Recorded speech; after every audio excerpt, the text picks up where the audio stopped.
The secure phone in my hand felt heavier than it should have as I stared at the classified briefing document on my desk. The mission parameters were clear, the authorization codes were valid, and the target location was circled in red ink. But what made my pulse quicken wasn't the danger of the operation ahead, it was the address. The same gated community where my father lived, where his best friend, Colonel Mitchell, resided, and where I had spent countless holidays being told that my uniform was nothing more than an elaborate costume. Before we jump back in, tell us where you're tuning in from, and if this story touches you, make sure you're subscribed, because tomorrow I've saved something extra special for you. In exactly 6 hours, I would be leading a joint task force raid on a domestic terrorism cell that had been operating right under their noses. My father, who had spent the last 5 years calling me a pretend soldier and dismissing my service as desk duty for girls who want to play army, was about to discover that his daughter held a security clearance 3 levels above his precious friend Colonel Mitchell. More importantly, he was about to learn that I outranked every officer he had ever served with. The story really begins 18 months earlier, during what should have been a celebration, but turned into one of the most humiliating nights of my life. It was my homecoming dinner, my first time back from deployment in 3 years, and my mother had insisted on making it a proper family affair. The dining room table gleamed under the chandelier, set with our best china, and the smell of roast beef and rosemary filled the air. But the warmth of the house couldn't penetrate the cold wall that had grown between my father and me over the years. My name is Marina Reeves, and for as long as I could remember, I have lived in the shadow of my father's military expectations. He was Master Sergeant Thomas Reeves, retired, a man who had served 22 years in the infantry and believed that real soldiers carried rifles, not laptops. In his mind, there was a hierarchy of military service, and anything that didn't involve mud, blood, and bullets was just bureaucracy and camouflage. That night, I had chosen to wear my dress blues, fresh from the dry cleaner, with every ribbon and medal positioned perfectly according to regulation. I thought he might finally see me as the soldier I had become. Instead, he took one look at me and laughed. It wasn't a warm, fatherly chuckle. It was the kind of laugh that cuts deep and leaves scars. "Look at you, playing dress-up again," he said, settling into his chair at the head of the table. "I swear, Marina, that uniform gets more colorful every time you come home. What do they give medals for these days? Perfect attendance at computer camp?" My mother, Helen, shot him a warning look, but she had long ago stopped actively defending me from his barbs. She had learned to pick her battles, and apparently this wasn't one of them. My younger brother, Jake, home from college, kept his eyes fixed on his plate. He had learned early that staying neutral was the safest position in our family's Cold War. I took a breath and tried to explain what I actually did for a living. "Dad, I'm a captain in military intelligence. I've been deployed to Afghanistan for the last 3 years, working with special operations." "Special operations," he interrupted, using air quotes that made my stomach clench. "Let me guess, you sit in an air-conditioned trailer somewhere safe, looking at computer screens while the real soldiers do the actual fighting." The dining room felt smaller suddenly, the walls pressing in on me. This was the pattern we had fallen into over the years. I would try to share my experiences, my achievements, my growth as both a person and a soldier, and he would reduce it all to nothing with a few dismissive words. "I was embedded with ranger units," I said quietly, my voice steady despite the frustration building in my chest.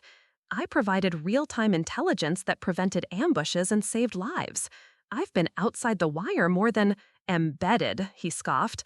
"That's a fancy word for protected. You know what we called soldiers who needed protection when I was in?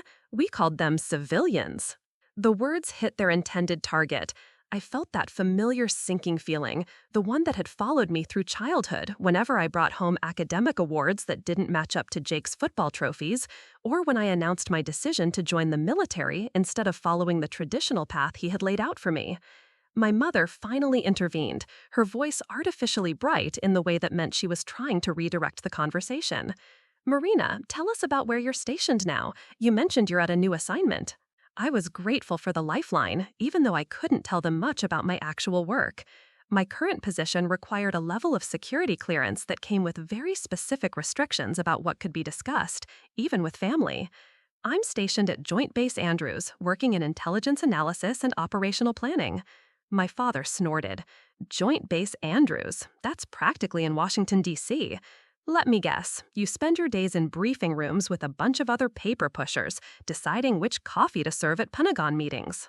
The insults kept coming throughout dinner, each one designed to diminish not just my service, but my worth as his daughter. He told stories about his own deployments, about real soldiers who had faced real danger, and each story came with an implicit comparison that left me lacking. According to his narrative, I was a fraud in a uniform, playing at being a soldier, while real warriors did the hard work of defending our country. The breaking point came during dessert, when my mother proudly mentioned that I had been selected for a prestigious assignment that I couldn't discuss in detail. She was trying to show him that his daughter had achieved something significant, that I was respected and valued in my field. Another secret squirrel assignment, he said, shaking his head with apparent disgust. You know what your problem is, Marina? You think wearing that uniform makes you special, but it doesn't. It's like putting racing stripes on a minivan. Doesn't matter how official it looks, it's still not a race car. That was it. The carefully constructed wall I had built around my emotions finally cracked. I stood up from the table, my hands shaking slightly, as I folded my napkin and placed it beside my untouched slice of apple pie. "You're right, Dad," I said, my voice calm but carrying an edge he had probably never heard before. "The uniform doesn't make me special. The job I do while wearing it does." I kissed my mother on the cheek, nodded to Jake, and walked toward the front door. Behind me, I could hear my father calling out, but his words had lost their power to wound. I had finally realized that his opinion of my service said more about his limitations than mine. As I drove back to my temporary quarters that night, I made a decision. I was done trying to prove myself to a man who was determined not to see me. I was done seeking validation from someone who had already decided I wasn't worth his respect. But more importantly, I was done pretending that his ignorance about my actual capabilities was somehow my failing. What my father didn't know, what he couldn't know because of the classified nature of my work, was that Captain Marina Reeves was not just another intelligence analyst.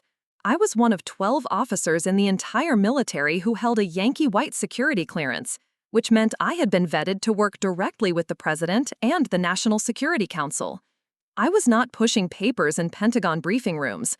I was briefing senators, generals, and cabinet members on threats that could destabilize entire regions. The work I did, the intelligence I gathered and analyzed, the operations I planned and executed, they were classified at levels that my father, with his conventional infantry background, had never even heard of. The ribbons and medals he had mocked represented commendations from operations that would never be publicly acknowledged, from missions that had prevented attacks on American soil. But there was no way to explain this to him without violating federal law and my oath to protect classified information. So I had endured years of his dismissive comments, his casual cruelty, and his fundamental misunderstanding of who I had become as a soldier. The irony was that my father's best friend, Colonel James Mitchell, would have understood immediately if he had known the details of my clearance and assignments. Colonel Mitchell was a good man, a respected officer who had served with distinction in multiple theaters. He and my father had served together in Iraq, and their friendship had endured long after both had retired from active duty. Every few months, Colonel Mitchell would visit our family home, and the two men would spend hours in my father's study, sharing stories and maintaining the bonds forged in combat.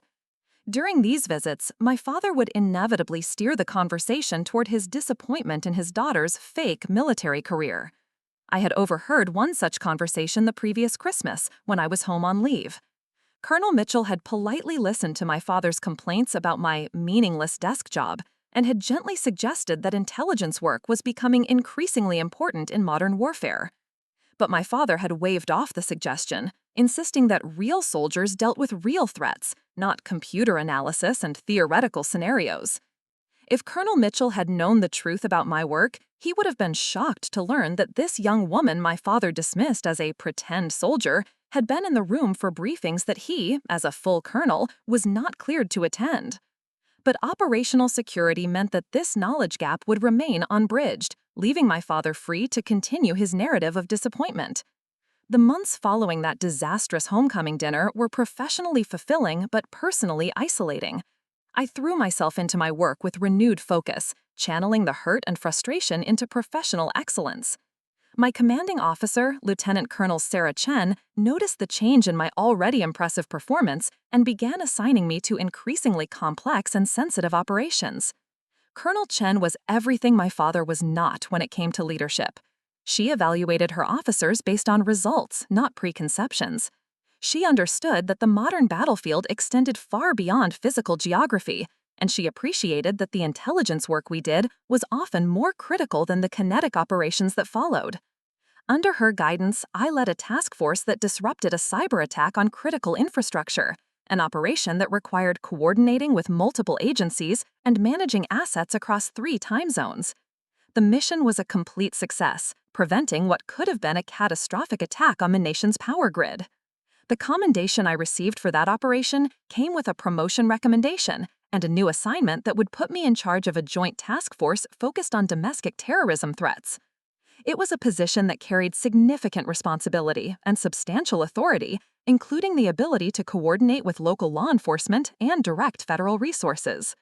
But with great responsibility came great stress, and the weight of the work was beginning to affect my personal life.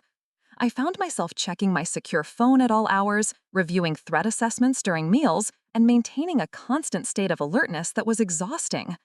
The isolation that came with holding high-level security clearances meant that I could not discuss my work with friends or family, leaving me emotionally cut off from normal support systems.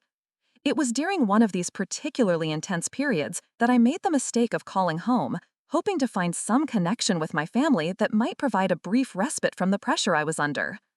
My mother answered the phone with her usual warmth, and for a few minutes we talked about normal things: the weather, her garden, Jake's progress in college. Then my father got on the phone. "How's the spy game treating you?" he asked, and I could hear the smirk in his voice. "Still saving the world from your desk?" I had hoped that time and distance might have softened his attitude, but it was clear that nothing had changed. If anything, his resentment seemed to have deepened. He had spent the month since my last visit telling anyone who would listen that his daughter was wasting her potential in a make-believe military job. "I'm doing well, Dad," I said, keeping my voice neutral. "The work is challenging and important." "Important," he repeated, as if the word tasted bitter. "You know what's important? Boots on the ground, bullets flying, real soldiers doing real work, not whatever fantasy you're living in that air-conditioned office." The conversation continued in the same vein for several more minutes, with my father finding new ways to diminish my service while building up his own mythology of what real military work looked like. By the time I hung up, I felt emotionally drained and professionally diminished. But that phone call would turn out to be significant for reasons I could not have predicted. Unknown to me, my father had been sharing his opinions about my fake military career with more than just family and close friends. He had been particularly vocal at the local Veterans of Foreign Wars post, where he regularly held court with other retired military personnel. At these gatherings, my father would regale the group with stories of his own service, while lamenting the decline of military standards that had allowed people like his daughter to wear uniforms they hadn't truly earned. He painted a picture of a military that had gone soft, where people could have meaningful careers without ever facing real danger or hardship. These comments eventually reached the ears of people who were not sympathetic to military service in any form. In particular, they were overheard by members of a domestic terrorist cell that had been operating in the area, gathering intelligence on military families and their vulnerabilities. The group, which called itself the American Liberation Front, was composed of former military personnel who had become radicalized after leaving service. They saw current military members as traitors to the Constitution, and they had been planning attacks designed to send a message about what they viewed as government overreach. My father's loud complaints about his daughter's fake military service had inadvertently provided them with valuable intelligence. They now knew that a military intelligence officer lived in the area, what she looked like, where her family lived, and most importantly, they had detailed information about her father's predictable patterns and social connections. The terrorist cell began conducting surveillance on my family's home in the surrounding neighborhood. They documented my father's daily routines, his visits to the VFW post, his weekly golf games with Colonel Mitchell, and the security measures around the house, which were essentially non-existent. Their plan was elegant in its simplicity. They would kidnap my father during one of his predictable outings, use him as leverage to force me to provide classified information, and then eliminate both of us in a way that would send a message to other military families. From their perspective, it was a perfect operation that would advance their cause while removing two people they viewed as enemies of their twisted version of America. What they did not know was that their communications had been intercepted by the very intelligence apparatus they sought to attack. The task force I commanded had been monitoring domestic terrorist groups for months, and the American Liberation Front had been identified as a priority target. We had been tracking their financial transactions, monitoring their communications, and building a comprehensive picture of their organizational structure and operational capabilities. What we had not known was that they had selected a specific target for their next operation. The intelligence breakthrough came on a Thursday afternoon when our signals intelligence team intercepted a communication that mentioned my father by name. The message was brief but chilling. Package identified. Target confirmed. Grandfather's schedule verified. Extraction Sunday morning. I was in a briefing room at Joint Base Andrews when my secure phone buzzed with an urgent message from the watch officer. The text was simple but sent a chill down my spine. Immediate return to TOC. Family member compromised. I excused myself from the briefing and made my way quickly to the Tactical Operations Center, my mind racing through possibilities. The TOC was a windowless room filled with monitors and communication equipment, staffed around the clock by intelligence analysts and communication specialists. Lieutenant Colonel Chen was waiting for me when I arrived, her expression grave. She handed me a folder marked with classification stamps and clearance restrictions. "Marina, we've intercepted communications indicating that your father has been targeted by the American Liberation Front. They're planning to use him as leverage against you." The words hit me like a physical blow. Despite our complicated relationship, despite all the hurt and frustration, he was still my father. The thought of him being used as a pawn in a terrorist operation because of my work was almost unbearable. "What's the timeline?" I asked, forcing myself to focus on the operational details rather than the emotional implications. "They're planning to move on Sunday morning," Colonel Chen replied. "Apparently, your father has a standing golf game with a Colonel Mitchell, and they've been watching the routine for weeks." Colonel Mitchell, my father's best friend, the man who had tried to gently defend intelligence work during their conversations, was going to be collateral damage in an operation targeting me. The irony was bitter and overwhelming. "What are our options?" I asked, my training taking over even as my personal world threatened to collapse. Colonel Chen looked at me with something that might have been sympathy. "We have two choices. We can warn your father and Colonel Mitchell, which will likely compromise our investigation and allow the cell to escape and target other families. Or we can use this as an opportunity to roll up the entire network." The choice was stark and terrible. If we warned my father, we would save 2 lives, but allow a terrorist network to remain operational, potentially threatening countless other families. If we used the situation as an operational opportunity, we could eliminate a significant domestic threat, but we would be putting my father and Colonel Mitchell in immediate danger. "There's a third option," I said slowly, the plan forming in my mind even as I spoke. "We let them make their move, but we're ready for them. We use the attempted kidnapping as the trigger for a comprehensive takedown operation." Colonel Chen nodded approvingly. "That's what I was hoping you'd say. But Marina, you understand what this means.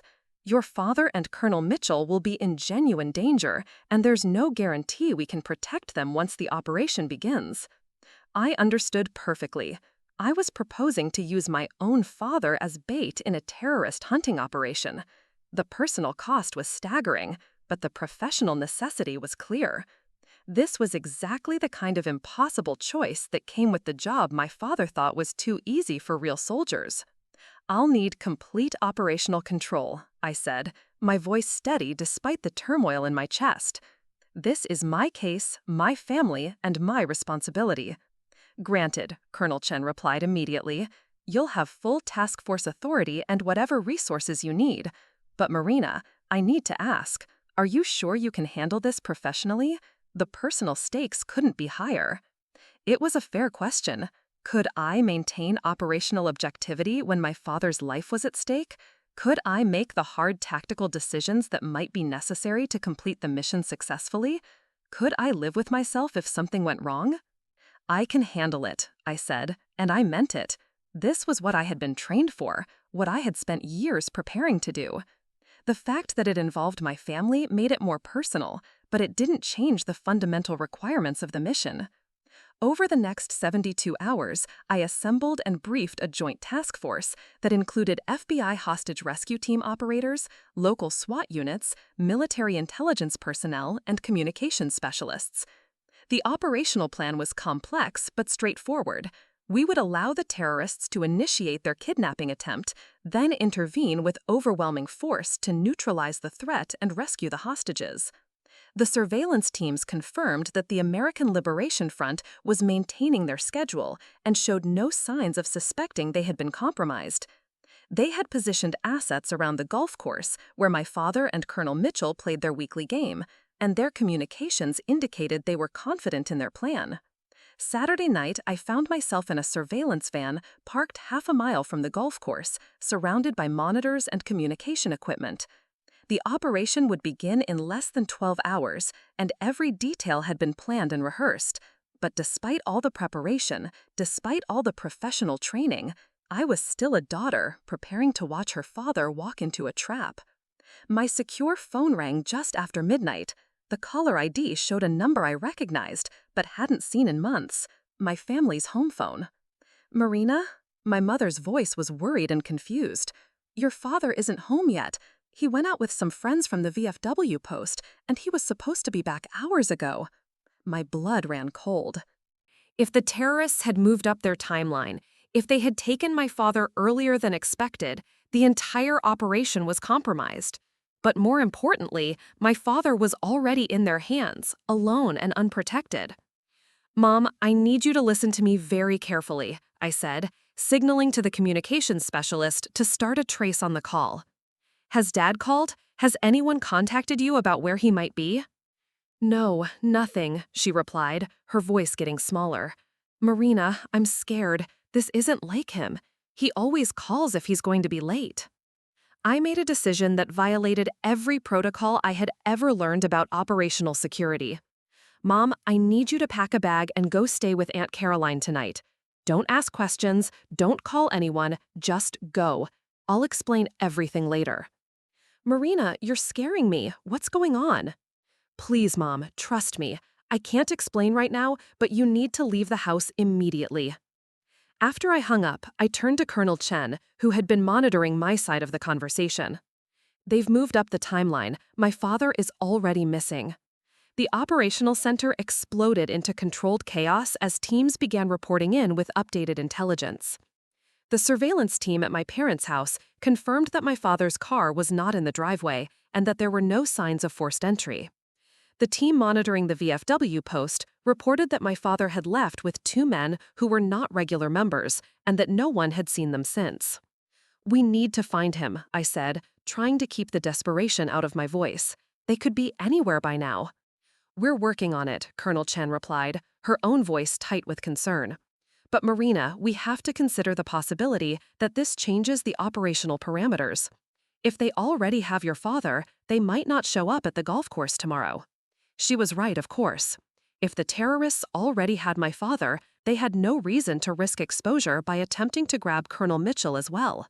They might simply disappear with their hostage, making demands from a secure location while we scrambled to find them. But then my secure phone buzzed with a text message from an unknown number. "We have Daddy. Golf course tomorrow, 0800. Come alone or he dies. Bring Colonel Mitchell." I stared at the message, reading it several times before showing it to Colonel Chen. The terrorists were still planning to go through with the golf course operation, but they had changed the parameters. They wanted me to bring Colonel Mitchell to them, essentially delivering both targets at once. "It's a trap," Colonel Chen said unnecessarily. "They want you both in one place, probably to eliminate you together in some kind of propaganda video." I knew she was right, But it didn't change the fundamental situation. My father was being held by domestic terrorists who were planning to kill him regardless of whether I cooperated. The only question was whether I could save him and complete the mission at the same time.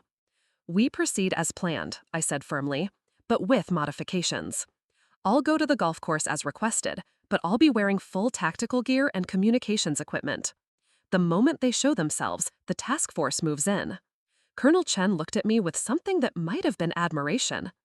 "You understand that you'll be walking into an ambush situation. These people have nothing to lose, and they'll be expecting you." I understood perfectly. I was proposing to put myself in the same danger as my father, to become a target in order to complete the mission.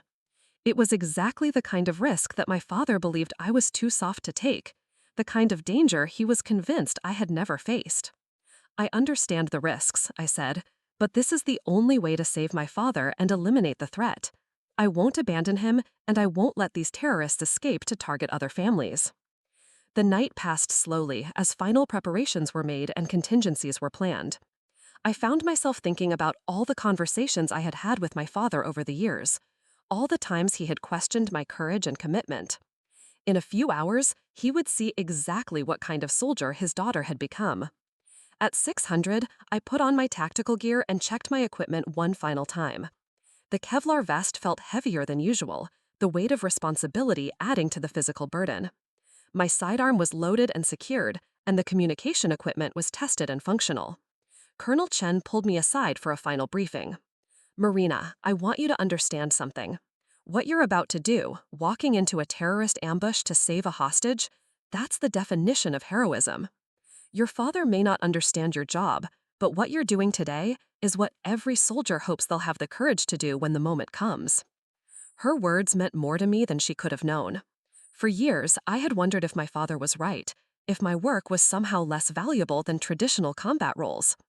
But at that moment, facing the most dangerous situation of my career, I knew that courage comes in many forms. As I walked toward the golf course in the early morning light, I could see the surveillance teams in position and the tactical units ready to respond. My father was somewhere ahead, probably terrified and confused, waiting for a rescue he didn't even know was coming. The communication equipment crackled to life in my earpiece.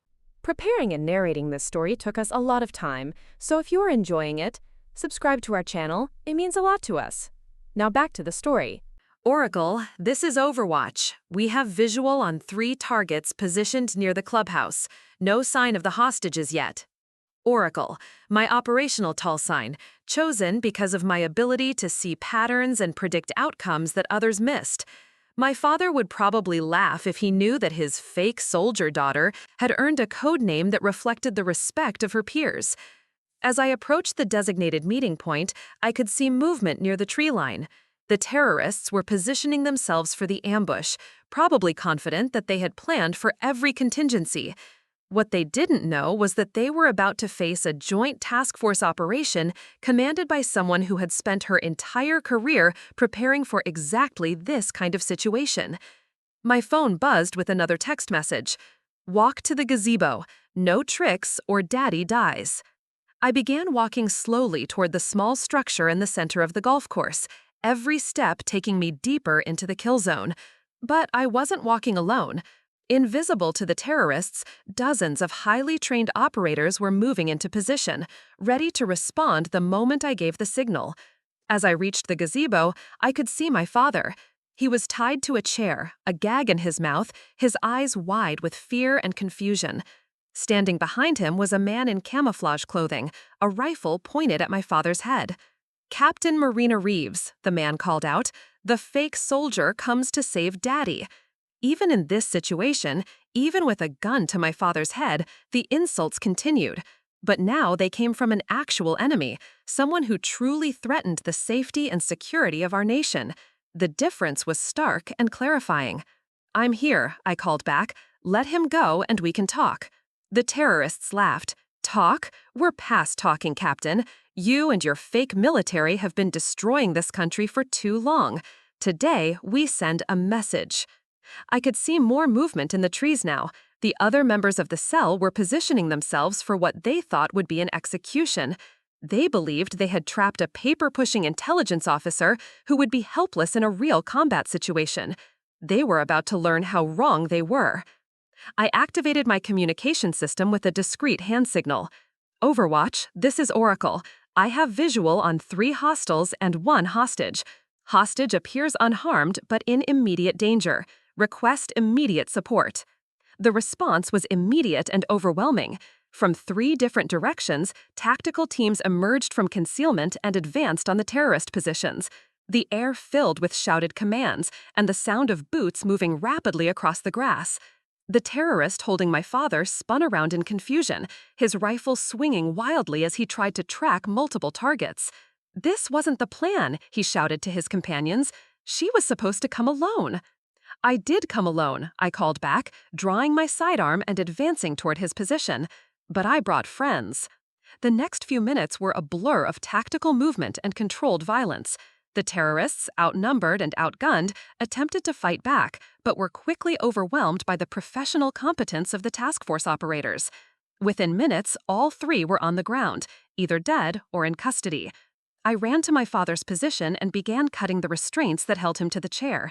His eyes were still wide with shock, but now there was something else there: recognition. For the first time in my adult life, my father was seeing me not as his disappointing daughter, but as the soldier I had become. As I helped him to his feet, removing the gag from his mouth, he looked at me with an expression I had never seen before. "Marina," he said, his voice hoarse and shaken, "I don't understand. How did you—" Before I could answer, I heard a familiar voice calling my name. Colonel Mitchell was running across the golf course, flanked by 2 FBI agents. He had been in protective custody since the previous evening, safe from the terrorist threat but unaware of the larger operation taking place. When he reached us, he looked from my father to me, taking in my tactical gear and the organized chaos of the post-operation scene. "Tom," he said to my father, "I think there are some things about your daughter that you don't know." Over the next hour, as the crime scene was processed and the terrorists were taken into custody, Colonel Mitchell began to explain to my father exactly who I was and what I did for a living. He described security clearances that my father had never heard of, mission types that were classified above his old pay grade, and responsibilities that dwarfed anything he had experienced in his own military career. "Tom," Colonel Mitchell said gently, "your daughter isn't playing soldier. She is one of the most highly cleared and respected intelligence officers in the military. The work she does, the threats she deals with, they're at a level that most of us never even hear about." My father listened in silence, his face cycling through confusion, realization, and something that might have been shame. When Colonel Mitchell finished his explanation, my father turned to look at me with eyes that seemed to be seeing me for the first time. "Marina," he said quietly, "I owe you an apology. I owe you a lot of apologies." But before I could respond, Lieutenant Colonel Chen approached with a communication specialist carrying a secure phone. "Captain Reeves," she said formally, "I have the Secretary of Defense on the line. He wants to speak with you about the operation." I took the phone, aware that my father was watching and listening to every word. The conversation was brief but significant. The secretary commended the success of the operation and informed me that I was being recommended for immediate promotion to major, along with a commendation for heroism under fire. When I handed the phone back, my father was staring at me with an expression of complete bewilderment. "The Secretary of Defense?" he asked, weakly. "She briefs at that level regularly," Colonel Mitchell explained. "Tom, your daughter has a higher security clearance than I do. She's been protecting national security while we've been playing golf." The ride home was quiet, my father lost in thought as he processed everything he had learned.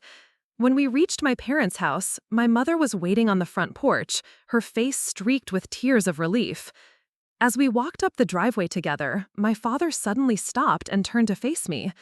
"Marina," he said, his voice thick with emotion, "I've been a fool. I've been a complete and utter fool." I could see the pain in his eyes, the weight of years of misunderstanding and missed opportunities. "Dad, it's okay," I began, but he held up his hand. "No, it's not okay," he said firmly. "I spent so many years telling you that you weren't a real soldier, that your service didn't matter. And today, you saved my life. You walked into an ambush to save me, even after all the terrible things I've said. We stood there in the driveway, father and daughter, both of us trying to find words for a conversation that was years overdue. Finally, he reached out and pulled me into a hug that felt different from any embrace we had shared before. "I'm proud of you," he whispered. "I'm so proud of you, and I'm sorry it took me so long to say it." The months that followed brought changes I never could have anticipated. My father, humbled by his experience and educated by Colonel Mitchell about the realities of modern military service, became one of my strongest supporters.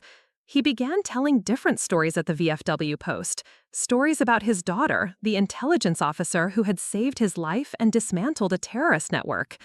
My promotion to major was fast-tracked, and I was given command of an expanded task force with national responsibilities. The work was challenging and important, but now I had something I had never had before: the support and understanding of my family. The transformation in my relationship with my father was remarkable. He began asking informed questions about my work, within the bounds of what I could discuss, and he started reading about intelligence operations and their role in national security. He even apologized to my mother for the years of dismissive comments about my service. But perhaps the most meaningful change was in how he introduced me to people. Instead of joking about my fake uniform or my pretend military career, he would say simply, "This is my daughter, Major Marina Reeves. She serves our country in ways I'm not allowed to understand, but I'm proud of her service." The validation I had sought for so many years finally came, but by then I had learned that I didn't need it. The respect of my peers, the importance of my work, and the knowledge that I was making a difference had already given me the confidence and purpose I had been seeking. 6 months after the terrorist incident, I received orders for a new assignment that would take me overseas again. This time, when I came home to say goodbye, the atmosphere was completely different. My father helped me pack my gear, asking questions about my deployment and expressing genuine concern for my safety. As I prepared to leave, he pulled me aside for a private conversation. "Marina," he said, "I want you to know that I understand now. I understand what real service looks like, and I understand that it comes in many forms. What you do, the sacrifices you make, the risks you take, that's what being a soldier means." He paused, seeming to choose his words carefully. I spent so many years thinking that courage was only about carrying a rifle into battle, but courage is also about walking into an ambush to save someone who doesn't deserve it. Courage is about doing the right thing even when no one will ever know you did it. I hugged him goodbye, knowing that our relationship had been fundamentally changed by the events of that day. He had finally seen me, not as the daughter who had failed to meet his expectations, but as the soldier I had always been. As my plane lifted off for my new assignment, I reflected on the strange way that life had brought everything full circle. My father's dismissive attitude about my service had inadvertently led to the very situation that proved the value and importance of what I did. The fake soldier he had mocked had saved his life and the lives of countless others. The uniform he had called a costume had been earned through years of training, sacrifice, and service. The medals he had dismissed as meaningless had been awarded for operations that protected the very freedoms he cherished. The desk job he had mocked had given me the skills and authority to command a complex, multi-agency operation that dismantled a domestic terrorist network. In the end, the validation I had always sought from my father became irrelevant once I understood my own worth. But having his respect and understanding, made everything feel complete in a way I had never expected. The last text message I received before my plane took off was from my father. "Fly safe, Major. Your country is lucky to have you, and I'm lucky to be your dad." I smiled as I read those words, knowing that the little girl who had always felt like a disappointment had finally found her way home. Not to a place, but to an understanding of her own value and the respect she had always deserved. The real victory wasn't proving my father wrong about my service. It was learning that his opinion, while important to me personally, had never been necessary for my professional success or personal worth. I had built a career and a life based on competence, dedication, and service, and those foundations had proven strong enough to withstand any criticism. But having his support, having his pride, Having his understanding of who I really was and what I really did, that was a gift I hadn't known I needed until I received it. As the plane climbed toward cruising altitude, carrying me toward another assignment in another part of the world, I knew that I was flying not just as Major Marina Reeves, intelligence officer and decorated soldier, but as someone who had finally found her place in both worlds, the family that had raised her and the military that had shaped her. The uniform I wore was real. The service I provided was vital. The soldier I had become was exactly who I was meant to be. And finally, everyone who mattered knew it. The encrypted satellite phone buzzed against my hip as I stood in the observation deck of Forward Operating Base Sentinel, watching the sunset over the mountains of Eastern Europe. 3 years had passed since that day on the golf course. 3 years that had transformed not just my relationship with my father, but my entire understanding of what leadership meant in the modern military. Lieutenant Colonel Marina Reeves. The silver oak leaves on my collar still felt surreal sometimes, especially when I caught my reflection in the reinforced glass of the command center. At 32, I was one of the youngest officers to hold this position, commanding a joint intelligence task force that operated across multiple theaters of operation. The phone's insistent buzzing pulled me from my contemplation. The caller ID showed a number I recognized immediately. General Patricia Hawthorne, Deputy Director of the Defense Intelligence Agency. When someone at that level called personally rather than through official channels, it meant the situation was either extremely sensitive or extremely urgent, usually both. Marina, General Hawthorne's voice carried the weight of decades in intelligence work. We have a situation developing that requires your particular expertise. How quickly can you be wheels up for Washington? I glanced at my watch. It was 1800 local time, which meant mid-morning on the East Coast. Depends on the priority level, ma'am. I can be airborne within 6 hours if it's critical. It's beyond critical, she replied, her tone grim. We've uncovered a conspiracy that reaches into the highest levels of military command. The preliminary investigation suggests that classified intelligence is being sold to foreign actors by someone with significant access and authority. The implications hit me immediately. A conspiracy at senior military levels could compromise ongoing operations worldwide, endanger the lives of countless service members, and potentially shift the balance of power in several regions where American forces were operating. What's my role in this? I asked, though I suspected I already knew. You're taking point on the investigation. Your security clearance, your experience with domestic threats, and your reputation for discretion make you the obvious choice. But Marina, this isn't going to be a typical intelligence operation. The suspect list includes general officers, senior civilians, and potentially members of Congress. I felt the familiar surge of adrenaline that came with accepting a mission of significant importance. This was exactly the kind of assignment that my father had once believed I was incapable of handling. The kind of work that required not just intelligence analysis, but genuine courage and leadership under pressure. I'll be on the next transport out, I said. Can you send me the preliminary files for review during the flight? Already being uploaded to your secure terminal. Marina, one more thing. This investigation has the potential to become extremely high profile. There will be political pressure, media attention, and attempts to influence your findings. I'm counting on you to follow the evidence wherever it leads, regardless of who gets hurt. After ending the call, I spent the next hour briefing my deputy and arranging for the transition of operational command. The task force I was leaving behind had been my professional home for 2 years, and the officers and enlisted personnel had become like family. Leaving them felt like abandoning my post, but the mission in Washington took precedent over personal comfort.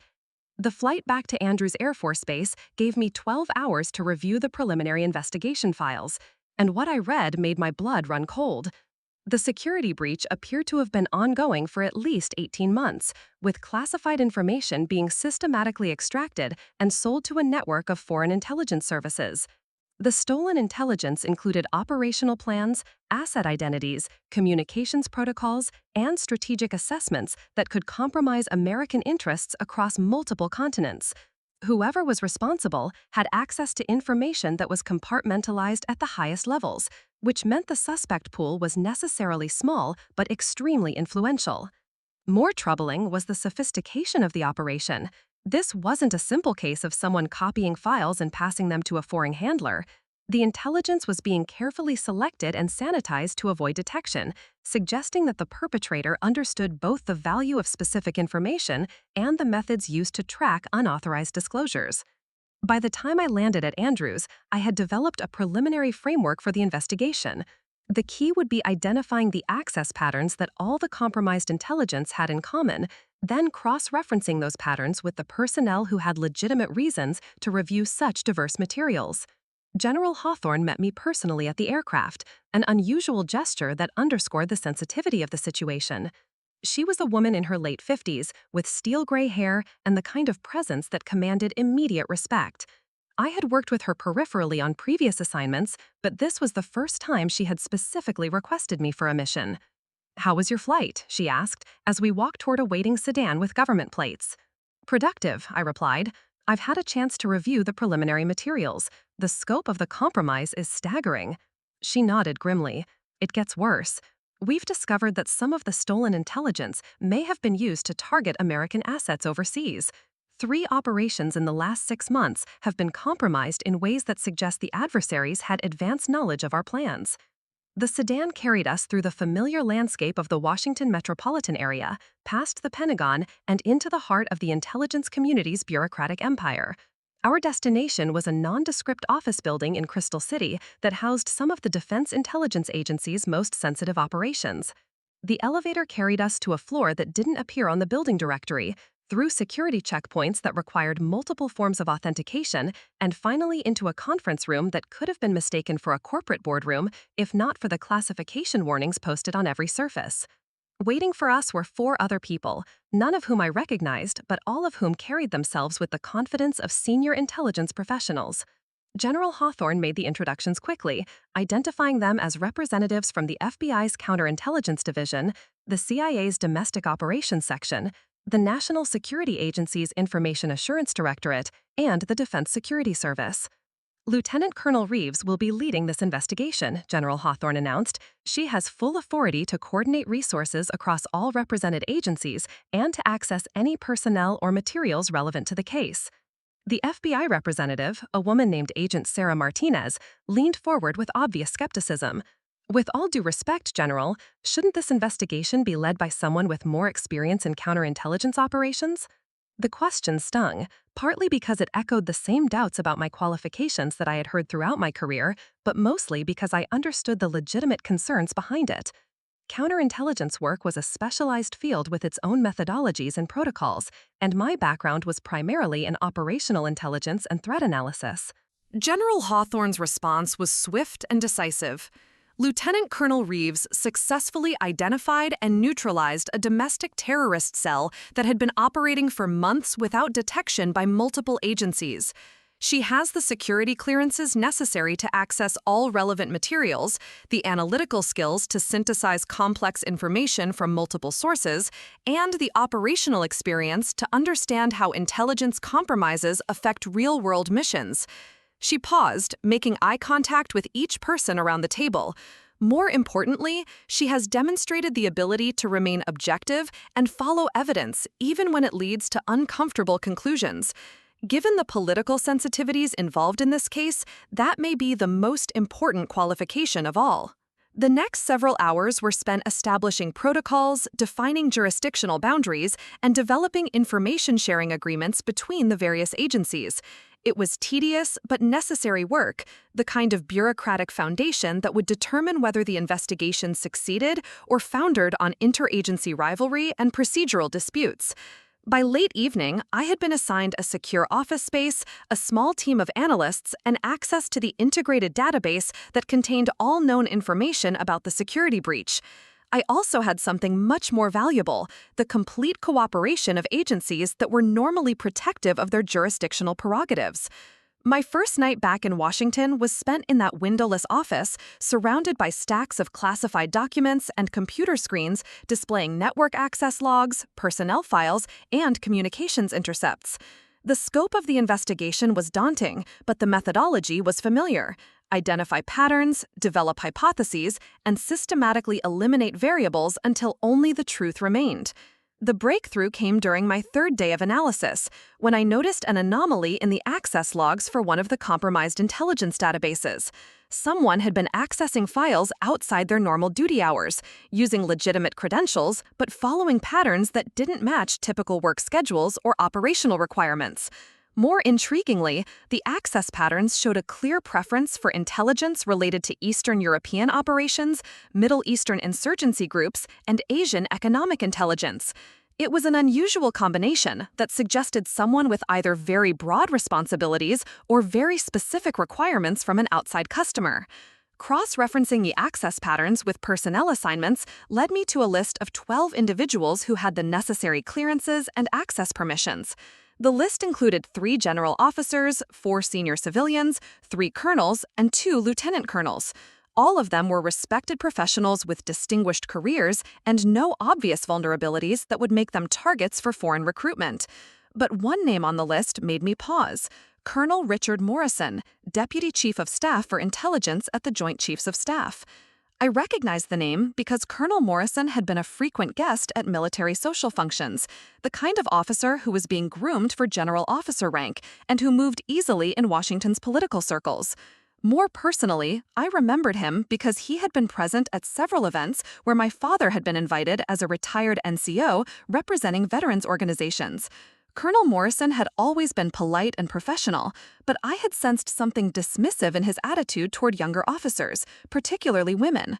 The access logs showed that Colonel Morrison had reviewed materials related to all 3 operational areas where intelligence had been compromised, and his access patterns showed the same unusual timing characteristics that had originally caught my attention.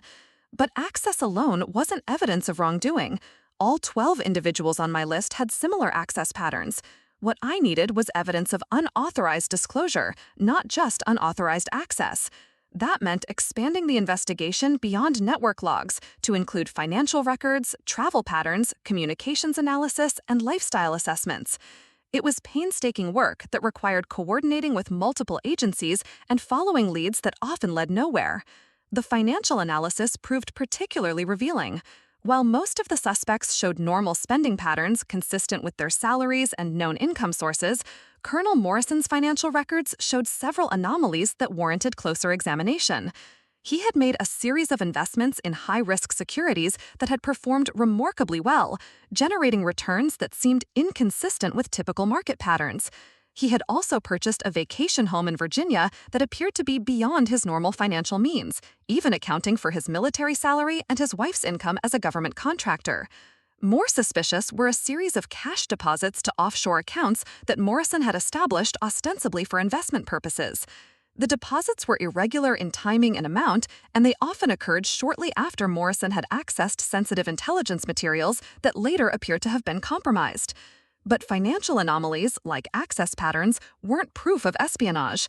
I needed evidence of actual contact with foreign intelligence services, proof that Morrison was actively transmitting classified information to unauthorized recipients. The surveillance phase of the investigation began during my second week in Washington.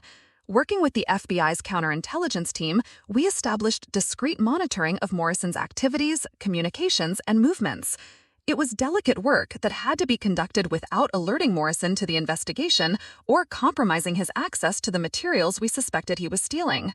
Morrison's routine was predictable in the way that senior military officers' routines often are. He arrived at the Pentagon each morning at 6:30, worked through a series of briefings and meetings, often stayed late to review classified materials, and then returned to his home in McLean. His social life revolved around military functions, golf at an exclusive country club, and occasional dinners with other senior officers and their wives.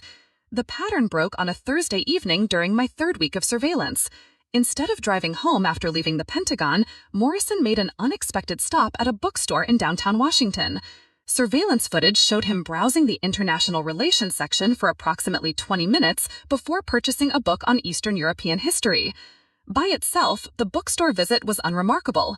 But when Morrison made similar stops on 2 subsequent Thursdays, always purchasing books on international topics and always spending exactly 20 minutes in the store, the pattern became suspicious enough to warrant closer investigation. A detailed review of the bookstore's security footage revealed that Morrison was not simply browsing randomly. He was following a specific route through the store, spending time in particular sections, and occasionally handling books that he didn't purchase. More significantly, he was often in the store at the same time as another customer, a man in his 40s who appeared to be following a similar browsing pattern. Facial recognition analysis identified the second man as Viktor Petrov, a cultural attaché at the Russian embassy who was suspected of being an intelligence officer operating under diplomatic cover. The timing of their visits, the similarity of their browsing patterns, and the fact that they never acknowledged each other suggested that the bookstore was being used as a meeting site for the exchange of information. But catching Morrison and Petrov in the same location at the same time wasn't evidence of espionage. We needed proof that classified information was actually being transferred, and that meant either catching them in the act of exchange or finding the classified materials in Morrison's possession outside of authorized locations. The opportunity came sooner than expected. During his fourth Thursday visit to the bookstore, Morrison followed his usual pattern of browsing and purchasing a book, but this time he made an additional stop at the store's coffee shop. Surveillance cameras showed him sitting at a table, reading his newly purchased book while drinking coffee. What the cameras also showed was Morrison placing a small object inside the book before leaving it on the table and walking away. 5 minutes later, Petrov entered the coffee shop, sat at the same table, and picked up the book Morrison had left behind. The FBI team moved immediately to apprehend both men, but Petrov's diplomatic immunity complicated the situation. He was escorted to the Russian embassy and declared persona non grata, effectively ending his intelligence activities in the United States. Morrison, however, was taken into custody and charged with multiple violations of the Espionage Act. The small object Morrison had left in the book turned out to be a micro SD card containing classified intelligence reports on American military activities in Eastern Europe. The reports included operational plans, asset locations, and strategic assessments that could have compromised ongoing missions and endangered American personnel. Morrison's arrest sent shockwaves through the Pentagon and the broader intelligence community. He was a respected officer who had been trusted with some of the military's most sensitive information, and his betrayal represented a massive failure of the security systems designed to protect classified materials. But the investigation was far from over.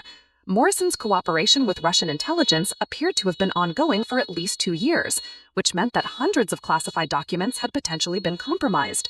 Each document had to be reviewed to assess the damage and determine what countermeasures were necessary to protect ongoing operations. The interrogation of Morrison revealed the full scope of his betrayal and the methods he had used to avoid detection.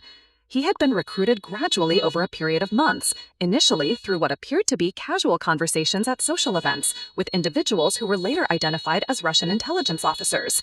The recruitment had been sophisticated and patient, playing on Morrison's financial pressures and his frustration with what he perceived as a lack of recognition for his contributions to military intelligence.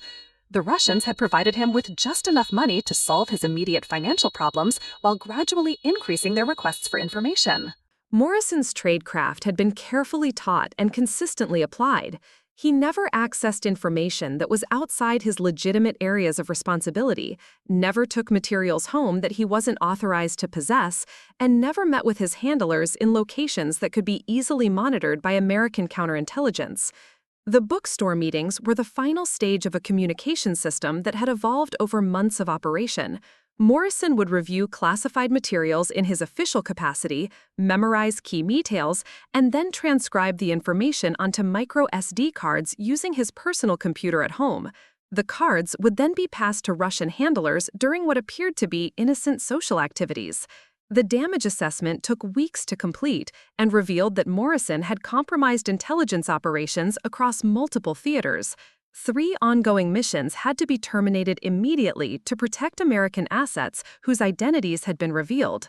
Dozens of intelligence reports had to be reassessed to determine which conclusions could still be trusted. More troubling was the discovery that Morrison's access to classified information had been broader than initially suspected. His position as Deputy Chief of Staff for Intelligence had given him oversight responsibilities that touched virtually every aspect of American military intelligence operations.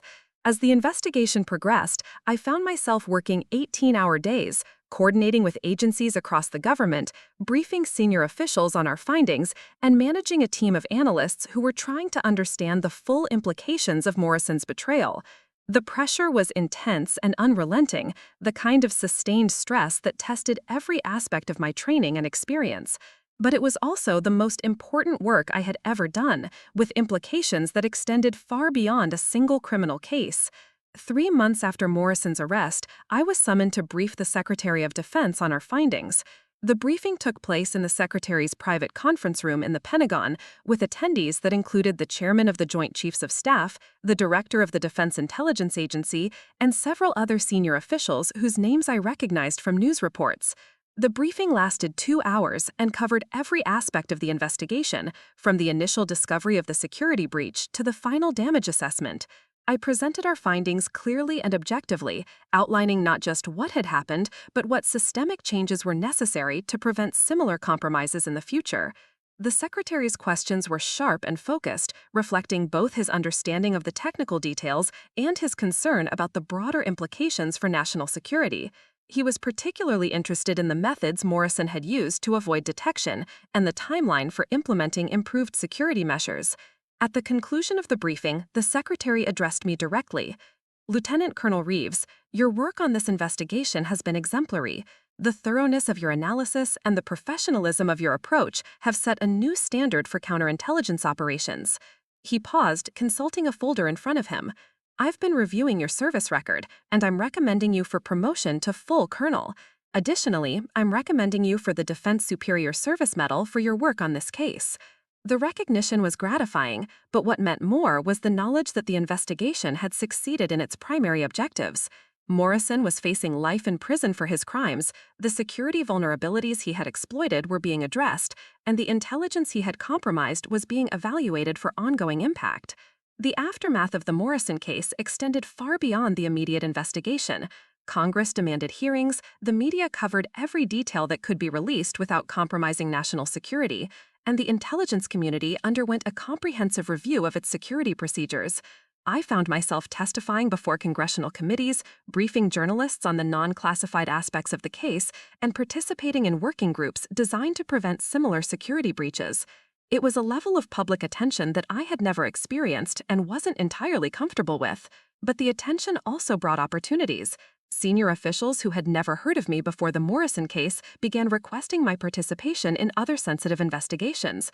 I was invited to speak at intelligence conferences, to consult on security policy development, and to serve on committees that were reshaping how the military protected classified information. 6 months after Morrison's conviction, I received a phone call that would change the trajectory of my career once again. The caller was General James Patterson, the Deputy Director of the National Security Agency, and his message was direct and compelling. "Colonel Reeves," he said, "I have a proposition for you. We're establishing a new joint task force focused on insider threats and counterintelligence. The position would involve significant travel, access to the most sensitive intelligence in the government, and responsibility for protecting national security at the highest levels." He paused, allowing the magnitude of the offer to sink in. "The position also comes with a promotion to brigadier general. You would be one of the youngest general officers in the military, with responsibilities that extend across all branches of service and multiple agencies." The offer was everything I had ever dreamed of professionally. It represented not just personal advancement, but the opportunity to shape policy and operations at the highest levels of government. It was also vindication of every choice I had made throughout my career, proof that the path I had chosen was leading to positions of genuine influence and responsibility. But it was also a commitment that would require sacrificing much of what remained of my personal life. The position would mean constant travel, irregular schedules, and the kind of security restrictions that made normal relationships nearly impossible. I asked for time to consider the offer, and General Patterson agreed to wait for my decision.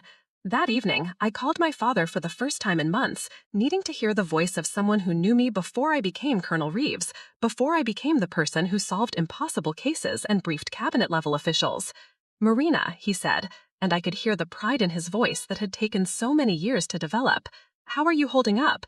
I've been reading about the Morrison case in the newspapers. What you did, exposing that traitor, that took real courage." We talked for nearly an hour, covering everything from my work to his retirement activities to family news I had missed during the intensity of the investigation.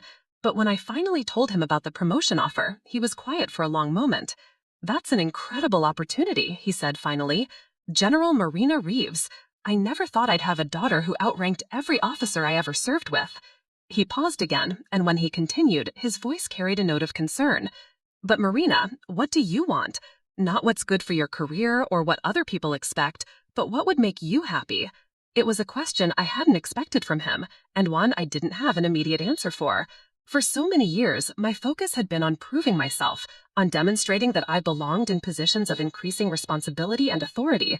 The goal had always been the next promotion, the next assignment, the next opportunity to show that I was capable of handling whatever challenges the military could present. But sitting in my apartment that evening, looking out at the lights of Washington, and thinking about the offer that would make me one of the most powerful people in the intelligence community, I realized that I had been so focused on climbing the ladder that I had never stopped to consider where it was leading. The promotion to Brigadier General would be the culmination of everything I had worked toward, but it would also mark the beginning of a different kind of career. Instead of conducting investigations and analyzing threats, I would be managing budgets, attending political meetings, and navigating the bureaucratic complexities of senior leadership. I would be trading the hands-on intelligence work that had always energized me for the administrative responsibilities that came with flag rank. I would be moving from a world where success was measured by missions accomplished to one where success was measured by political relationships maintained and organizational objectives achieved. Over the next week, I consulted with mentors, colleagues, and friends about the decision. Everyone agreed that the promotion was an incredible opportunity and that turning it down would likely end any chance of future advancement to general officer rank.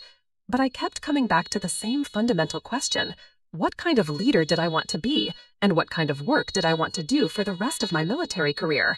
The answer came to me during a conversation with Lieutenant Colonel Sarah Chen, my former commanding officer who had become a close friend and trusted advisor. We were having dinner at a quiet restaurant near the Pentagon, discussing the challenges and opportunities that came with senior leadership positions. "Marina," she said, "you have a gift for investigating complex problems and finding solutions that others miss. The Morrison case proved that. But you also have something even more valuable: the ability to see potential in people that they don't see in themselves." She was referring to my work with the junior officers on my task force, the way I had mentored analysts and investigators throughout my career. It was something I had always done naturally, but I had never thought of it as a particular strength or talent. "If you take the promotion to general, you'll have influence and authority that could help a lot of people," she continued.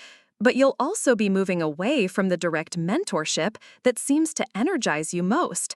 Her observation crystallized something I had been struggling to articulate. The work I had found most fulfilling throughout my career hadn't been the high-profile cases or the senior-level briefings. It had been the moments when I helped a young analyst develop confidence in their abilities, when I showed a junior officer how to approach complex problems, when I created opportunities for others to demonstrate their capabilities. The Morrison investigation had been successful not just because of my analytical skills, but because of the team I had assembled and motivated. The junior officers and analysts who had worked with me had produced insights and developed capabilities that exceeded their previous performance, and watching their growth had been more satisfying than any personal recognition. I made my decision the following morning, calling General Patterson to respectfully decline the promotion offer.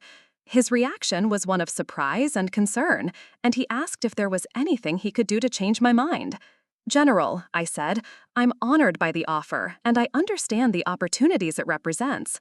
But I believe I can make a greater contribution by remaining in a position where I can directly mentor the next generation of intelligence officers." I paused, wanting to make sure he understood that my decision wasn't based on a lack of ambition or commitment. The threats we face are becoming more complex and sophisticated.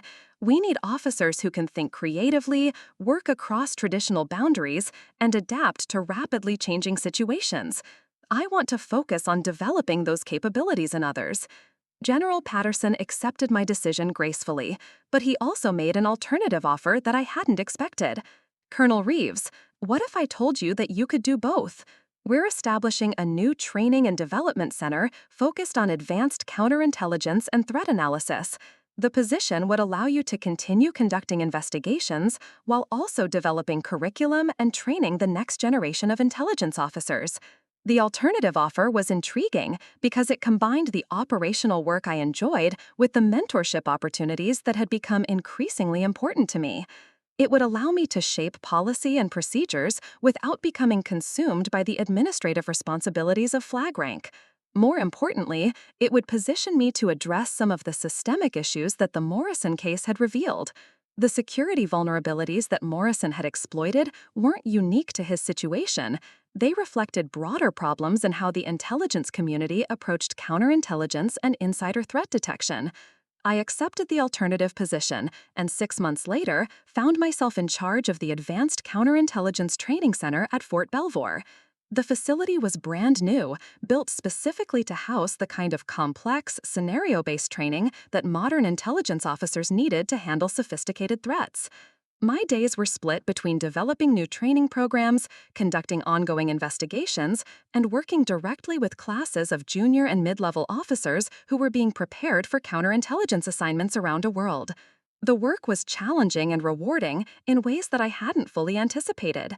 Each class brought new perspectives and insights, and the training scenarios we developed were informed by real-world cases and emerging threats. But the most satisfying aspect of the position was watching officers develop confidence and capabilities that would serve them throughout their careers. Many of them arrived at the training center uncertain about their abilities and intimidated by the complexity of modern intelligence work. They left as confident professionals who understood both the technical and human aspects of counterintelligence. One evening, as I was reviewing student evaluations from the latest class, I received an unexpected visitor. My father had driven down from his home in Pennsylvania, arriving unannounced with a bouquet of flowers and a somewhat sheepish expression. "I hope you don't mind the surprise visit," he said. "I was in the area for a veterans event, and I thought I'd stop by to see where you work." I gave him a tour of the training center, showing him the simulation labs, the briefing rooms, and the sophisticated equipment we use to create realistic training scenarios. He was impressed by the technology and the obvious investment the military had made in the facility. But what seemed to affect him most was watching me interact with the students. He observed one of my evening seminars, where a group of junior officers were working through a complex counterintelligence problem based on actual case studies. After the seminar ended, he walked with me back to my office, quiet and thoughtful. Finally, he spoke. "Marina, I spent so many years thinking that military leadership was about giving orders and having them followed. But watching you tonight, I realized that real leadership is about helping people become better than they thought they could be." He paused, looking around my office at the commendations on the walls and the photos of training classes. "I'm proud of you, not just for what you've accomplished, but for who you've become. You're the kind of leader I wish I had been." That conversation with my father marked a new phase in our relationship, one characterized by mutual respect and understanding rather than the need to prove anything to each other. He had finally seen not just my professional accomplishments, but the person those accomplishments had helped me become. 2 years later, I received a phone call that brought the themes of my career full circle. The call came from General Hawthorne, who was now the director of the Defense Intelligence Agency, and her request was both familiar and unprecedented. "Colonel Reeves," she said, "we have a situation that requires your specific expertise. A group of senior military officers is suspected of forming a conspiracy to undermine civilian control of the military. The investigation will require the highest levels of discretion and the ability to navigate extremely sensitive political waters." The irony was striking. I was being asked to investigate military officers who were allegedly betraying their oaths to support and defend the Constitution. It was the inverse of the Morrison case, where a single officer had betrayed his country for money. This was potentially an attempt to subvert the fundamental principles of American democracy. "What makes you think I'm the right person for this investigation?" I asked, though I suspected I already knew the answer. "Because you've proven that you can follow evidence wherever it leads, regardless of personal or professional consequences," she replied. "This investigation will require confronting some very powerful people and potentially uncovering truths that will be uncomfortable for the military establishment." She paused, and I could hear the weight of responsibility in her voice. "Colonel, this could be the most important investigation of your career. If these allegations are true, we're looking at a threat to the constitutional order that our military exists to protect." I accepted the assignment without hesitation, knowing that it would test every skill I had developed throughout my career. But I also knew that this was exactly the kind of challenge I had been preparing for, the culmination of years of training, experience, and growth. As I prepared to embark on this new investigation, I reflected on the journey that had brought me to this point. From the young captain who had been dismissed by her father as a pretend soldier to the colonel who was now trusted with protecting the constitutional foundations of American democracy, the path had been longer and more complex than I could have imagined. But every challenge, every setback, and every victory had contributed to preparing me for this moment.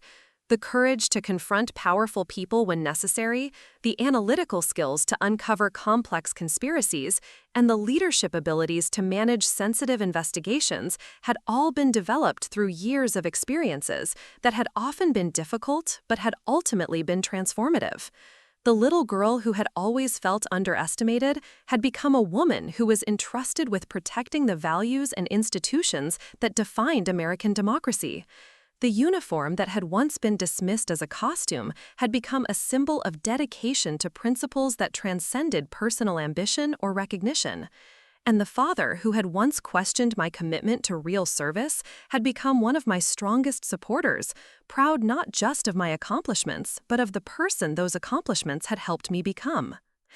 As I began preparing for what would likely be the most challenging investigation of my career, I knew that I was ready. Not because I had all the answers, but because I had learned to find them. Not because I was fearless, but because I had learned that courage isn't the absence of fear, it's the willingness to do what's right despite being afraid. The uniform I wore represented more than personal achievement.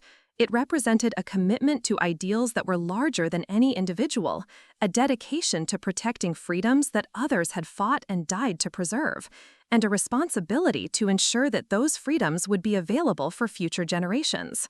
That commitment, tested and refined through years of challenges and growth, would guide me through whatever lay ahead.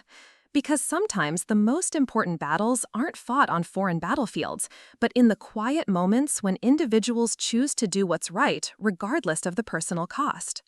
The investigation would begin the next morning, but tonight I would sleep peacefully, knowing that I was exactly where I belonged, doing exactly what I was meant to do.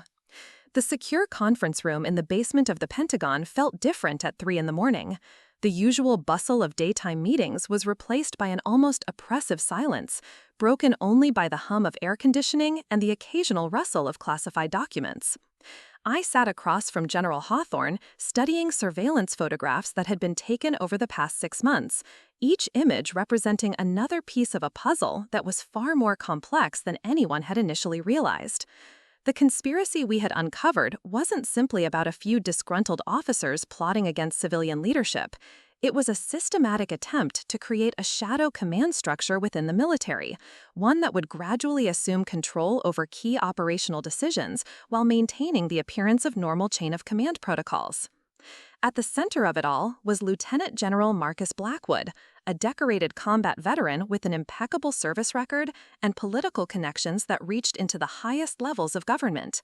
Blackwood had been carefully building a network of loyal officers across all branches of service, placing them in critical positions where they could influence intelligence assessments, operational planning, and resource allocation. What made the conspiracy particularly insidious was its sophistication. Rather than attempting an obvious coup, Blackwood's network was working to gradually erode civilian oversight through bureaucratic manipulation and selective information sharing. They were creating situations where civilian leaders would be forced to rely increasingly on military advice, slowly transferring decision-making authority from elected officials to uniformed personnel. The investigation had taken 8 months to develop, during which time I had worked with a small team of counterintelligence specialists to map the network, identify key players, and gather evidence of their activities. The work had been conducted in absolute secrecy, with only a handful of senior officials aware of our progress. Now we were ready to move, but the operation would require unprecedented coordination and timing. We needed to arrest dozens of conspirators simultaneously across multiple installations, secure thousands of classified documents, and ensure that no part of the network could escape or destroy evidence. More importantly, we needed to do all of this without creating the appearance of a purge or undermining confidence in military leadership among the officer corps. The conspiracy had to be exposed in a way that demonstrated the military's commitment to constitutional principles rather than its vulnerability to internal threats. General Hawthorne spread a detailed operational plan across the conference table, showing arrest locations, evidence collection sites, and communication protocols. Marina, this operation will be the largest counterintelligence action in modern military history. We'll be arresting a lieutenant general, 6 brigadier generals, 14 colonels, and 37 other officers of various ranks. The scope was staggering. These weren't junior officers making poor decisions. They were senior leaders who had been entrusted with significant responsibilities and who had chosen to betray their oaths for ideological reasons. "What's our timeline?" I asked, reviewing the list of targets and their current assignments. "Coordinated arrests begin at 600 tomorrow across 17 different locations," she replied. "You'll be leading the team that takes Blackwood into custody. Given his rank and the sensitivity of the charges, we need someone with unquestioned credibility and the experience to handle any complications that might arise." I understood the assignment's significance. Arresting a lieutenant general for conspiracy against the government would send shockwaves through the military and likely generate intense media attention. The officer conducting the arrest would need to demonstrate absolute professionalism while managing a situation that could easily spiral out of control. "What's Blackwood's current location?" I asked. "He's at his quarters at Fort Myer," General Hawthorne replied.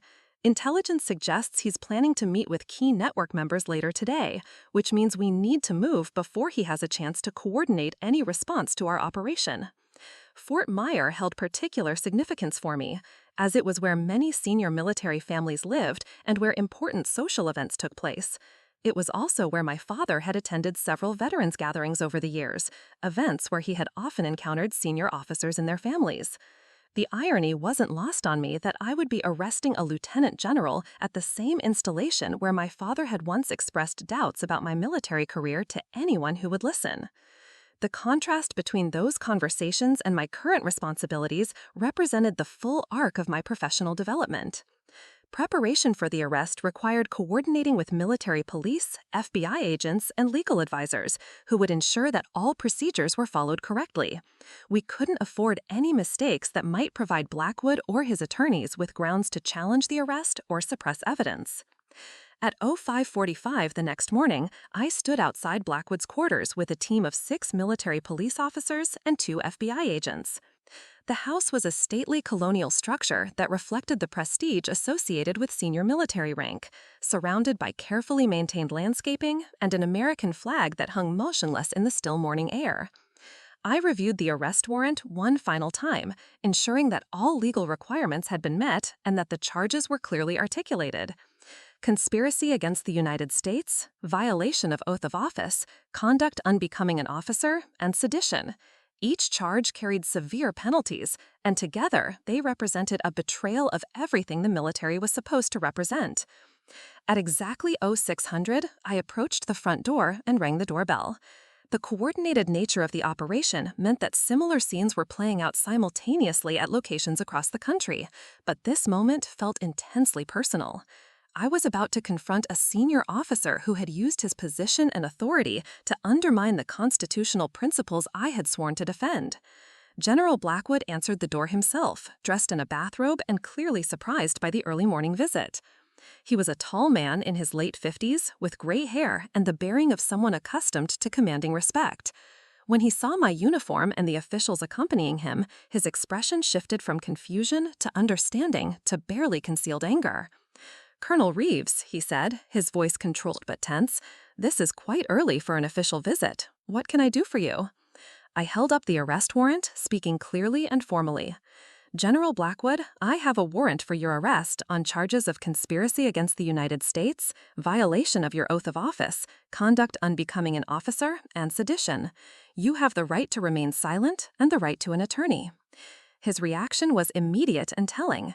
Rather than expressing surprise or confusion, Blackwood's face hardened with the look of someone whose carefully laid plans had been discovered. "I suppose you think you're quite clever, Colonel." A nobody from nowhere, arresting a combat veteran with 30 years of service. The insult was clearly designed to provoke a reaction, to make me respond emotionally rather than professionally. It was also remarkably similar to the dismissive comments I had heard throughout my career from people who questioned my qualifications or authority. "General Blackwood," I replied calmly, "please step outside and place your hands behind your back. You're under arrest." As the military police officers placed Blackwood in restraints, he continued trying to undermine my authority through personal attacks. "You have no idea what you're doing, Colonel. You're destroying the career of a real soldier to advance your own ambitions. This investigation is a witch hunt conducted by people who've never faced real combat." His words carried echoes of every doubt that had ever been expressed about my capabilities, every suggestion that I hadn't earned my position or authority. But they had no power over me now, because I knew exactly who I was and what I had accomplished. "General," I said, as he was placed in the back of a military police vehicle, "you had the privilege of leading soldiers who trusted you to uphold the Constitution. You chose to betray that trust. That's not my failure, it's yours." The processing of Blackwood and the other arrested conspirators took several days, during which time I was involved in interrogations, evidence review, and coordination with prosecutors who would be handling the cases. The scope of the conspiracy was even broader than we had initially suspected, with connections to civilian contractors, retired military personnel, and political organizations that shared Blackwood's ideology. What emerged from the investigation was a detailed picture of how democratic institutions could be undermined from within by individuals who believed their personal convictions superseded their professional obligations. The conspirators had convinced themselves that they were saving the country from weak civilian leadership, when in reality they were attacking the foundational principles that made American democracy possible. The media coverage of the arrests was intense and largely focused on the shocking nature of the charges against such senior military leaders. But there was also significant attention paid to the investigation itself and the officer who had led it. I found myself once again testifying before congressional committees, briefing senior officials, and speaking with journalists about the importance of maintaining civilian control over the military. The attention was uncomfortable, but it provided an opportunity to educate the public about the threats that democratic institutions faced from those who were supposed to protect them. 3 weeks after the arrests, I received a phone call that I had been both expecting and dreading. The caller was Colonel Mitchell, my father's old friend, and his voice carried a mixture of admiration and concern. "Marina," he said, "I've been following the news coverage of your investigation. What you uncovered, the conspiracy you exposed, it's extraordinary work. But I'm calling because I'm worried about your father." My heart sank as Colonel Mitchell explained that my father had been deeply affected by learning about Blackwood's arrest and the broader conspiracy. The revelation that senior military officers had been plotting against civilian leadership had shaken his faith in the institution he had served and respected for his entire adult life. "He's been questioning everything," Colonel Mitchell continued, "wondering if the military he served was corrupted, if the values he believed in were real. He's particularly troubled by the fact that his daughter was the one who exposed the conspiracy, while he had no idea it was happening." I understood immediately what my father was experiencing. He had spent years defining his identity through his military service and his connection to the military community. Learning that some of the most senior officers in that community had betrayed their oaths would naturally cause him to question his own understanding of military values. That evening, I drove to my parents' house for the first time since the arrests had become public. The media attention meant that reporters had been calling and sometimes visiting, trying to get comments from family members about my role in the investigation. My mother met me at the door with a worried expression. "He's been in the den for hours," she said quietly. "He won't talk about what he's thinking, but I can see that he's struggling with something." I found my father sitting in his favorite chair, staring at a wall covered with photographs from his military service. The images showed him with fellow soldiers in various locations around the world, reminders of friendships and experiences that had shaped his understanding of what military service meant. "Dad," I said gently, taking a seat across from him, "Colonel Mitchell called me. He's worried about you." He looked at me with eyes that seemed older than they had just a few weeks earlier. "Marina, I've been thinking about everything that's happened. About the conspiracy you uncovered, about the officers who were arrested. Some of those men, I knew them. I served with them. I respected them." He paused, struggling to find words for emotions that were clearly complex. How did I not see it? How did I spend all these years thinking I understood what military service meant, while people like Blackwood were planning to overthrow the government? It was a question that went to the heart of his identity crisis. My father had built his self-image around his understanding of military values and his connection to the military community. The discovery that some members of that community had betrayed everything he believed in had left him questioning his own judgment and understanding. "Dad," I said carefully, "the fact that you didn't see it doesn't mean you were wrong about military values. It means that Blackwood and his conspirators were skilled at hiding their true intentions. They deceived everyone, including people who had known them for years." He shook his head, still focused on the photographs. "But you saw it, Marina. You figured it out when people like me, people with decades of experience, missed it completely. Maybe I don't understand the military as well as I thought I did." I realized that this conversation was about more than just the conspiracy. It was about the fundamental shift in our relationship that had occurred over the years, the reversal of authority and expertise that had taken place as my career progressed and his understanding of modern military service had remained static. "Dad," I said, "you understand military values perfectly. Honor, duty, integrity, service before self. Those values haven't changed, and they weren't corrupted by what Blackwood did. He violated those values, which is exactly why what he did was so wrong." I gestured toward the photographs on the wall. Every person in those pictures served honorably. Every friendship you made, every mission you completed, every sacrifice you made, those things were real and meaningful. Blackwood's betrayal doesn't diminish any of that. We talked for several hours that evening, covering everything from his military service to my career to the nature of leadership and loyalty. It was the most honest and open conversation we had ever had, free from the defensiveness and misunderstanding that had characterized our relationship for so many years. What emerged from that conversation was a new understanding of how much we had both changed. My father had grown beyond his narrow definition of military service, while I had developed the confidence to engage with him as an equal rather than seeking his approval. "Marina," he said as our conversation was winding down, "I want you to know that I'm proud of what you did, not just uncovering the conspiracy, but how you handled it, the way you conducted yourself, the professionalism you showed, even when arresting a lieutenant general. That's what real leadership looks like." He paused, looking directly at me with an expression of complete sincerity. I spent so many years thinking that courage was about carrying a rifle and charging enemy positions. But what you did, standing up to corruption at the highest levels of command, that takes a different kind of courage, a kind I'm not sure I would have had. 6 months later, the trials of Blackwood and his co-conspirators began, and I found myself testifying as the lead investigator who had uncovered their activities. The courtroom was packed with journalists, military observers, and family members of the accused officers.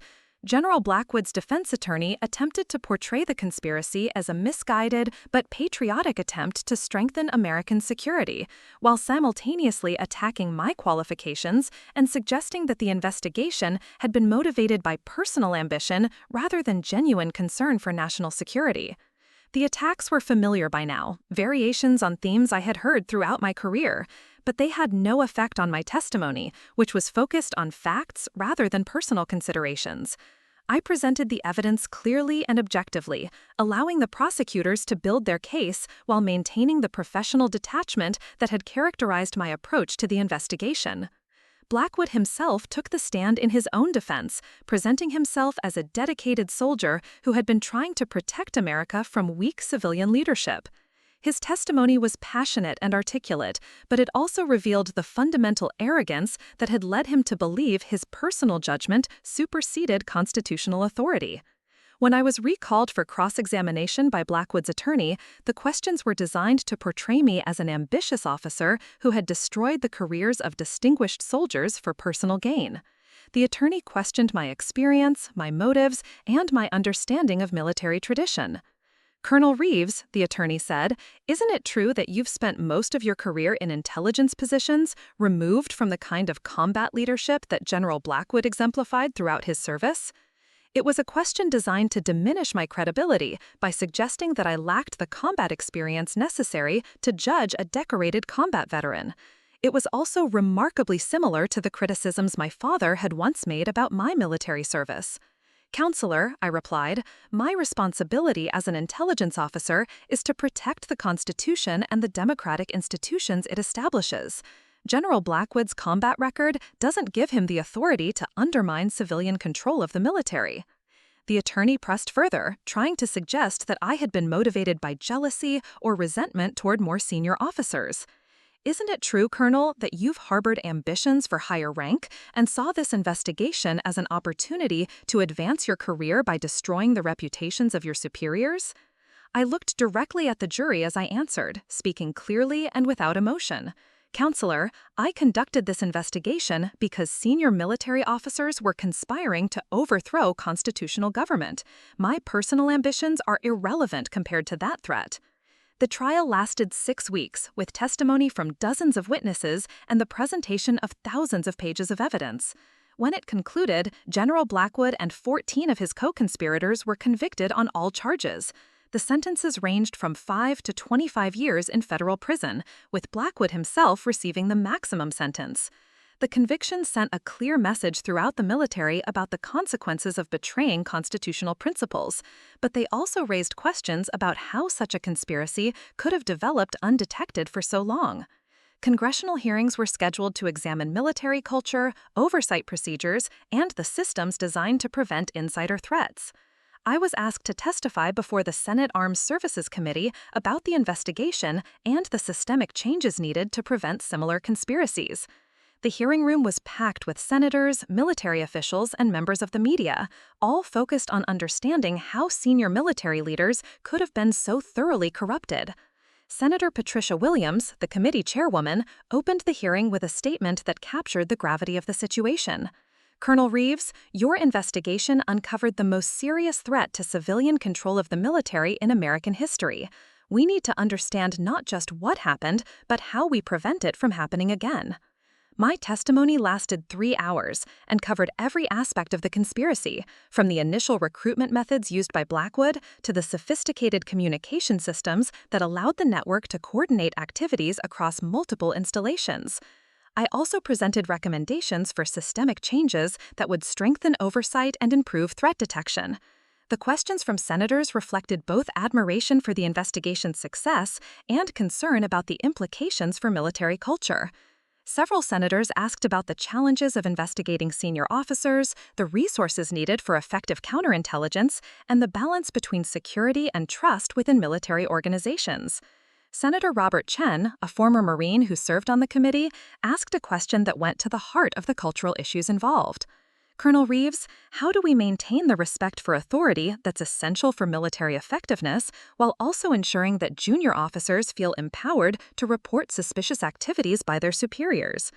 It was a complex question that required balancing competing concerns about military culture, operational effectiveness, and constitutional principles.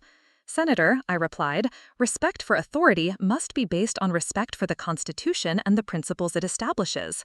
When senior officers violate those principles, reporting their activities isn't insubordination, it's loyalty to the oath we all took."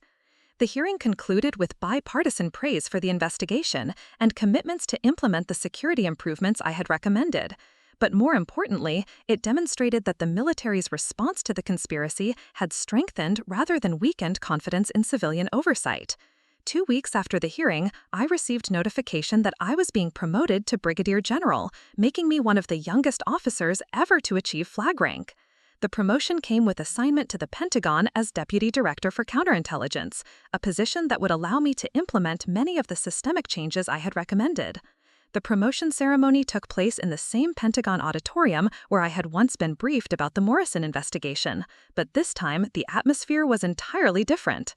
Instead of the tense urgency that had characterized that earlier assignment, this ceremony was a celebration of service and achievement. My father was present for the ceremony, along with my mother and several family friends. As the general pinning on my new rank spoke about leadership and service, I could see the pride in my father's eyes, but also something deeper, understanding and respect for the person I had become. After the ceremony, there was a reception where colleagues, mentors, and family members offered congratulations and shared stories together. General Hawthorne pulled me aside for a private conversation about the responsibilities that came with my new position. "Marina," she said, "you've proven yourself capable of handling the most sensitive and complex investigations in military intelligence. But being a general officer requires different skills: strategic thinking, organizational leadership, and the ability to influence policy at the highest levels." She was right, of course. The transition from operational leadership to strategic leadership would require developing new capabilities while maintaining the investigative and analytical skills that had brought me to this point. "But I have complete confidence in your ability to make that transition," she continued. "The same qualities that made you an exceptional investigator will make you an exceptional general: integrity, persistence, and the courage to do what's right regardless of personal consequences." As the reception was winding down, my father approached me for a private conversation.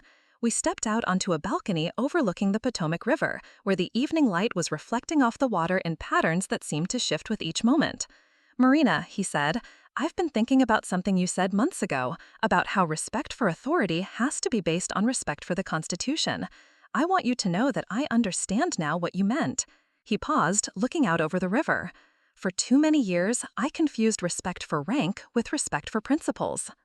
I thought that questioning authority was the same as lacking loyalty, but you've shown me that real loyalty sometimes requires challenging authority when it's being misused.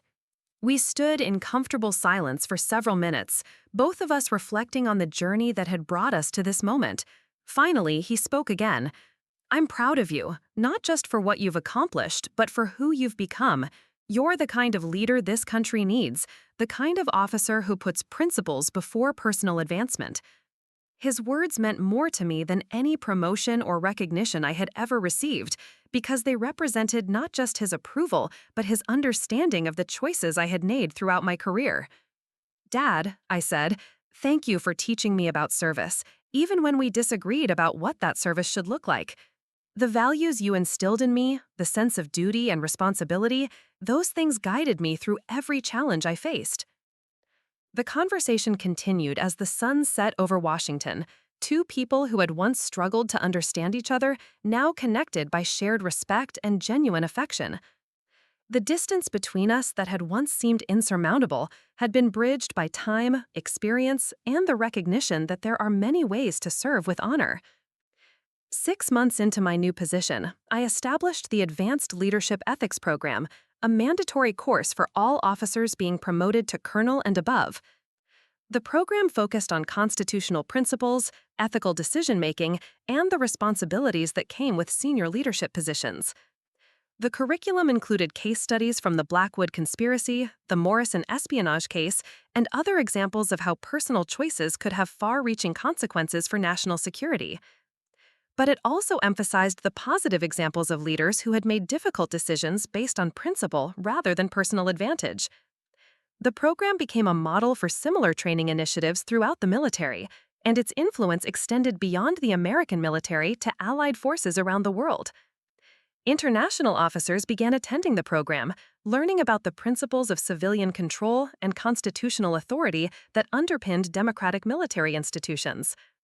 1 year after my promotion, I was invited to speak at the graduation ceremony for the latest class of the Advanced Leadership Ethics Program. The audience included colonels from all branches of service, international officers, and several senior civilian officials who were involved in military oversight. In my remarks, I reflected on the lessons learned from the investigations I had conducted and the importance of maintaining the trust between military and civilian leadership that was essential for democratic governance. "Leadership," I said, "is not about the authority to give orders. It's about the responsibility to serve something larger than yourself.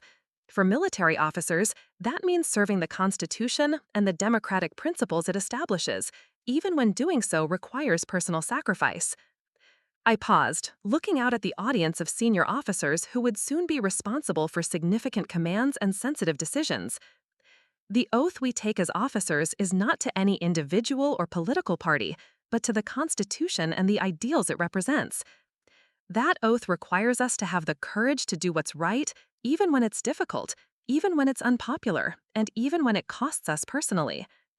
The ceremony concluded with the presentation of certificates to the graduating officers, each one representing a commitment to the ethical leadership principles we had discussed throughout the program. As I watched them receive their certificates, I felt a profound sense of satisfaction in knowing that the next generation of military leaders was better prepared to handle the ethical challenges they would face. After the ceremony, I returned to my office and found a message waiting from the Secretary of Defense. He was requesting my participation in a classified briefing about emerging threats to national security, the latest in a series of assignments that reflected the trust and confidence senior officials had developed in my judgment and capabilities. As I prepared for the briefing, I reflected on the remarkable journey that had brought me to this point. From the young captain who had been dismissed by her father as a pretend soldier, to the general officer who was now consulted on the most sensitive national security issues, the transformation had been both professional and personal. But perhaps the most significant change had been in my relationship with my father, who had evolved from someone who questioned my commitment to someone who understood and celebrated my contributions. The man who had once mocked my uniform now proudly displayed newspaper articles about my achievements, and the father who had doubted my courage now spoke with admiration about the difficult decisions I had made throughout my career. The evening before the classified briefing, I called my parents to check on their well-being and to share some non-sensitive details about my recent activities. The conversation was warm and comfortable, characterized by the mutual respect and affection that had replaced the tension and misunderstanding of earlier years. "Marina," my father said, as our conversation was ending, "I want you to know that I've been reading about the leadership program you established. The idea that you're teaching other officers about constitutional principles and ethical decision-making, that's exactly the kind of contribution this country needs." He paused, and I could hear the emotion in his voice. "I used to think that military leadership was about being tough and giving orders, but you've taught me that real leadership is about making difficult decisions based on principles, even when those decisions come at personal cost." The conversation ended with expressions of love and plans for a family visit in the coming months, but it also served as a reminder of how much both of us had grown and changed over the years. The next morning, as I walked into the Pentagon for the classified briefing, I carried with me not just the knowledge and experience I had gained through my military service, but also the confidence that came from knowing I had earned the respect of both my professional colleagues and my family. The conversation continued as the sun set over Washington, two people who had once struggled to understand each other, now connected by shared respect and genuine affection. The distance between us that had once seemed insurmountable had been bridged by time, experience, and the recognition that there are many ways to serve with honor. 6 months into my new position, I established the Advanced Leadership Ethics Program, a mandatory course for all officers being promoted to colonel and above. The program focused on constitutional principles, ethical decision-making, and the responsibilities that came with senior leadership positions. The curriculum included case studies from the Blackwood conspiracy, the Morrison espionage case, and other examples of how personal choices could have far-reaching consequences for national security. But it also emphasized the positive examples of leaders who had made difficult decisions based on principle rather than personal advantage. The program became a model for similar training initiatives throughout the military, and its influence extended beyond the American military to allied forces around the world. International officers began attending the program, learning about the principles of civilian control and constitutional authority that underpinned democratic military institutions. 1 year after my promotion, I was invited to speak at the graduation ceremony for the latest class of the Advanced Leadership Ethics Program. The audience included colonels from all branches of service, international officers, and several senior civilian officials who were involved in military oversight. In my remarks, I reflected on the lessons learned from the investigations I had conducted and the importance of maintaining the trust between military and civilian leadership that was essential for democratic governance. "Leadership," I said, "is not about the authority to give orders. It's about the responsibility to serve something larger than yourself. For military officers, that means serving the Constitution and the democratic principles it establishes, even when doing so requires personal sacrifice." I paused, looking out at the audience of senior officers who would soon be responsible for significant commands and sensitive decisions. The oath we take as officers is not to any individual or political party, but to the Constitution and the ideals it represents.